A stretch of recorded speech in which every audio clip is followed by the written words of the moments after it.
Yo, welcome everybody to another edition of Jeff and Jeff here on Orange Bloods Live. It's a big one. It's Texas v. Ohio State in the Cotton Bowl for what might be the national championship when it's all said and done. With all due respect to the two teams, Notre Dame and Penn State, who are playing that I don't think are on this level. Like, comment, subscribe to the page. Do all those things we love you to do. Jump into the Specs chat, leave your comments. And by all means, remember that this video and Jeff himself brought to you by the amazing people over at Groggy Dog. Let them be your branding experts. They're a full-service promotional products company. They'll do the screen printing. They'll do embroidery. They'll do promotional products. They'll do whatever you want to. You want to make a T-shirt, they will slap something on it, and you can do mass distribution should that be your goal. Speaking of mass distribution, I don't know what that segue is, but that's Quinn Ewers all over the field to his multitude of weapons that will. It'd be nice if that's actually what we see on Friday. I've been thinking about this game all day long. I wondered, Jeff, as I was thinking earlier today about all the videos that we do, our general themes. Yeah. How consistent will they be in the biggest game of the year? I don't know that one of my things today will be about a certain number 3. Okay. I think I may have my eyes on something else. So lead us off. For those who don't know, we do this video every week before games. Yeah. We do our 5 things that we're looking for in every matchup that the Longhorns have played in. And this week it is, like I said, Ohio State in the Cotton Bowl. So you're up. The number one thing you're looking for Friday night in Jerry World is what? I'm batting lead off here, so I'm gonna get in the box and look for my pitch. I'm gonna go with offensive line. They've got to play like a Joe Moore Award finalist. Just so key to getting the run game going, getting Quinn, the time he needs, and just having controlling that Ohio State defensive line. I mean, when you go back and you think about the struggles that Texas had against Arizona State, it starts with that offensive line, and if they're not better, then that's gonna put some undue stress on. I mean, it just starts with them. If they're pushing off the ball, if they're getting the run game going, if they're handling that Ohio State D line and that front for the Buckeyes, that'll give the Longhorns a chance. It's funny. I agree with you and disagree with you at the same time. Okay, sounds like my wife. That's okay. I'm used to it. I don't know if she thinks that was every guy just went, aha, yes. Yeah. Yes. It's not a terrible number 1 by any stretch of the imagination. I'll buy it as number 1. I just don't think it was the offensive line a week ago against Arizona State. I've gone back. I've watched that game. I wonder what they would say, because if I had to act, I think Sark did a bad job as a play caller and getting a feel for that game. Sometimes the worst thing that can happen to a team, I see this in soccer all the time. Yeah. Don't score a goal in the first couple of minutes of the game, because then it feels like a team will feel like they've got the game won, and then it's just weird that sometimes too much success early on can kind of throw the whole thing off. Texas scores in 2 plays against Arizona State, and then the next time they get the ball, they had 3 plays, and then they just couldn't get any rhythm. But when I went back and watched the game, I didn't think Arizona State did to them what Georgia did to them. So I've had a few people ask me this week the similarities, but what did those two teams do that allowed for Texas in the run game to kind of struggle? Georgia overmatched Texas with personnel. Texas was just kind of in a funk against Arizona State. But the reason why your point, I think, is a worthy number 1 is that Ohio State has Georgia personnel. So the Arizona State game doesn't register with me as much as will Ohio State replicate what Georgia did? Yeah. Because Georgia's level of dominance, they truly dominated the line of scrimmage and it threw everything off. I don't know that that's what Arizona State did, because and I think the proof in the pudding of that would be, Texas ends up with almost 40 points in that game, granted double overtime, but that wasn't a game playing in the teens that a field goal ended up being the difference. It took touchdowns, and Texas was able to get those. And in overtime, it was Kelvin Banks jumping off sides and Cole Hudson committing penalties, and there was just a lot of Texas just didn't play well.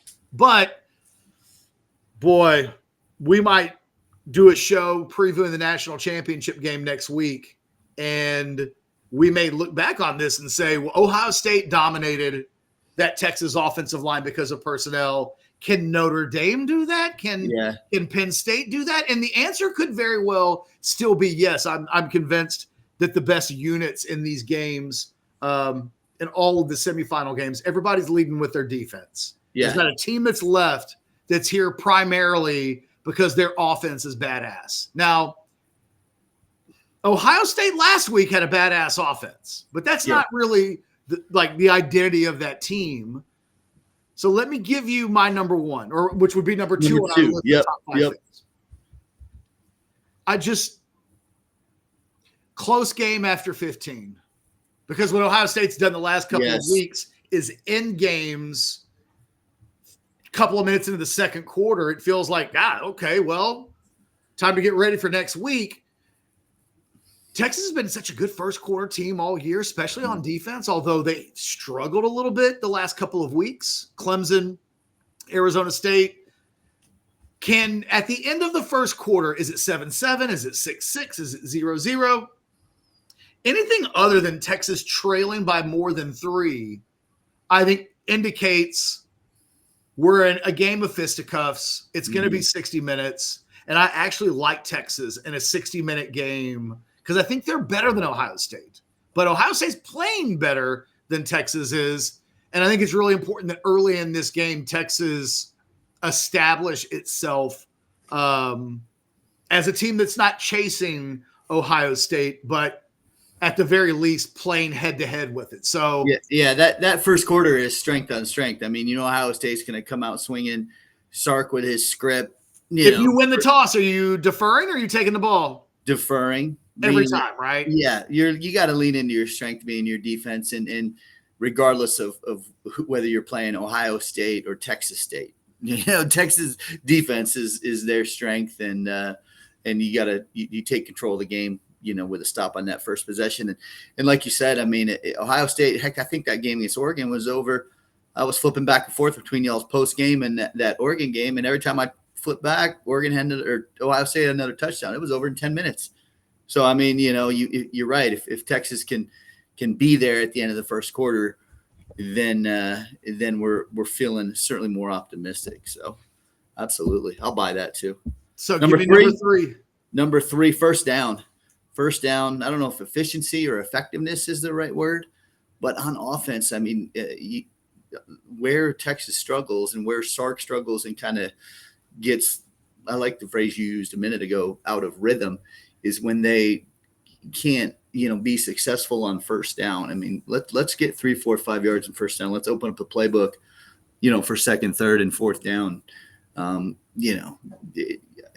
I saw, I don't know if it was on Orange Bloods or something else, but a breakdown of the Longhorns' first down efforts against Arizona State. And I think over the course of the whole game, I mean, there was maybe, 5 plays that were effective. That's going to be key against Ohio State. You don't want that pass rush just dialing in on Quintavious. So let's get a few chunk plays on first down, or just be successful on first down. Put them in a situation where the playbook's open and you can distribute to the masses. Yeah, stay ahead of the chains, man. Yeah. If Texas can average 5 yards a play on first down and constantly put itself in second and third downs in manageable situations, it allows the offense to keep Ohio State at bay. Where Texas and Ohio State both get into trouble, 3rd and 11, and guys are pinning their ears back. Yeah. That is when Texas – at times, Texas is a weird team, man, because the 3rd and 13 is, or 4th and 13 is the play we're always going to remember. And Quinn has been so good on third and longs all season long. Yeah. I've mentioned it several times this week that just go back and watch that Michigan game. That could have been a different game. Yeah. If Texas kept converting third and long over and over again in the first half. I think they converted 4 different third and at least 10 situations in that Michigan game. Yeah. And so on a day when it felt like, oh, Texas dominated Michigan and really ran away from them, they did, but they did it the hard way. And just once against because now we think about the best teams that Texas has played this season. I think it's hard to pick a game and go, they were crisp. They did all the little things right. It almost feels like the story of this Texas team is they keep winning. They may win the national championship, but boy, they make it hard on themselves. Boy, they do what you're talking about. We might see them in an elite matchup finally take the easy route to potentially winning a game instead of, hey, we've got to convert this 4th and 13. And Chad Hastings made a really good point this week. The Kelvin Banks false start that changes that from 4th and 8 to 4th and 13. Yeah. Weirdly might have done Texas a favor because if it stays 4th and 8, the field shrinks a little bit because you're in the red zone. Yeah. That might not have been able to run that same play to Golden with the field condensed by 5 yards. So in a weird way, the penalty worked out. I would suggest maybe don't try that this week. Let's stay on schedule. It worked the first time, but maybe this time we keep it a little bit easier. Okay, number 4. Go. I'm going to say stay true to my word. I'm not going through. You could go 3 at number 5. No, I'm not. I'm not taking him. We're getting that'll be a sidebar. Well, I'll touch on Quintavious. Yes, I'm Isaiah Bond. Okay, but I heard you earlier. I think it was on the Prize Picks show. You don't want to be the boy who cried wolf about Isaiah. I know. So that's one of the things I'm looking for. Like, I don't know that it's going to absolutely happen. I feel like we're hearing it more this week. I don't know why. Yeah. I had sources last week that were telling me don't expect anything the rest of the season. And that may be, that might be right. Yeah. But this week, the tone has been different. Alex and the guys had a chance to go out, see him in person a little bit, the opening of one of the early practices of the week. Oh, I didn't hear that part. Okay. And Alex was like, man, Isaiah Bond was just moving around the field last Saturday. So 5 days ago from today. Boy, if they could, I went back and just during House Divided today, I went back and looked at what he did in the Florida game. Because that's the last time. Hey, daughter. Kyla, turn around and say hi. She's like, hey, that's my bedroom in the background. A woman's got to get where a woman's got to get. Yeah. He caught 3 for 55 and a touchdown and had a 45-yard run on an end around. And by the way, that was the last time Quinn Ewers really looked like, hey man, send that film in if you want. If you're an NFL team thinking about Quinn Ewers as a first-round draft pick. Yeah. The Florida game is one that you'll go to along with Michigan. Yeah. But what was different about that Florida game from every game from a month before it and a month plus behind it was Bond. Yeah. And they haven't looked like that. And I don't mean 5 touchdown passes from Ewers and 40, almost 50 points, right? I just mean they haven't looked dynamic. They are dynamic when Isaiah Bond is able to give them something. I would take 3 for 55 and a 44-yard run. I'd snap your hand off if you offered it to me right now, because I think that version of Isaiah Bond – he gets 4 touches, but he averages 20 yards a touch, changes the dynamics of how you have to defend Texas, or the way Texas makes you defend them. So I could have gone 3.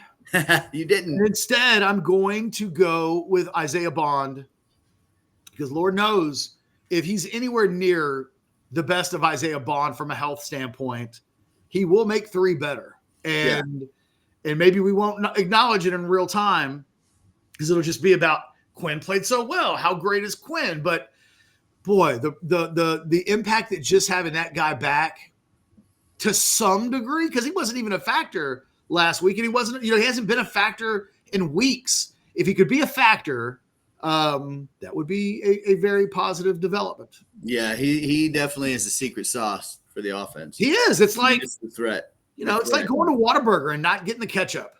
Yeah. Like sometimes you got to have the fancy ketchup if you're going to have the full Whataburger meal. And he really is like the fancy ketchup of the Texas Longhorn offense. Okay, number 5, linebacker play. Division.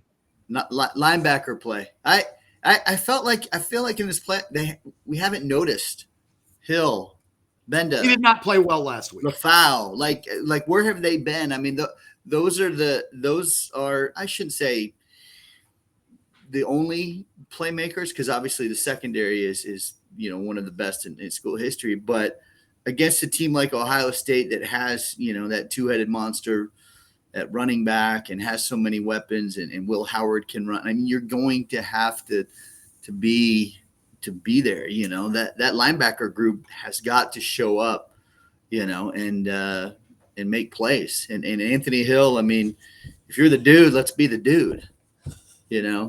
Same thing. Benda. I'll volleyball clap at that. I hadn't really thought a whole lot about it. Yeah. But Texas can't win this game if their linebackers aren't. Yeah, if you go the whole game. Or hell, let's go back to, what you said earlier about the first quarter. Yep. If you get to the end of the first quarter and we haven't heard Anthony Hill's name, red flag, but I mean, there's the way Ohio State attacks and their, diverse offense. I mean, there's going to be opportunities for Benda. There's going to be opportunities for LaFau. There's going to be opportunities for that group as a whole to, assert their will and show up, in a big game against a big opponent. And I think that's critical. I mean, when Anthony Hill is right, like he's an unstoppable force of nature. I mean, he is a difference maker. He's big time, and big time players got to make big time plays in big time games. And he's got to be one of them. And it's the whole group though. I mean, it's the whole group, especially against this Ohio State team. Can I give you a bonus? Are you going to take Quintavious? No. Okay. We're getting Michigan Quinn. I'm going to speak it into existence. I'm going to take Quintavious Sark. Okay. Elaborate. This is good. Don't mess it up, Steve. Like I said, I think what really happened a week ago was I don't think Steve had one of his best games. The opening series goes great. Yeah. He usually comes out with like a 15 to 20 play script. Yeah. He didn't get to the 20 plays until halftime. I know. No, yeah. So literally they're late second quarter and they're still on the script and it's not working.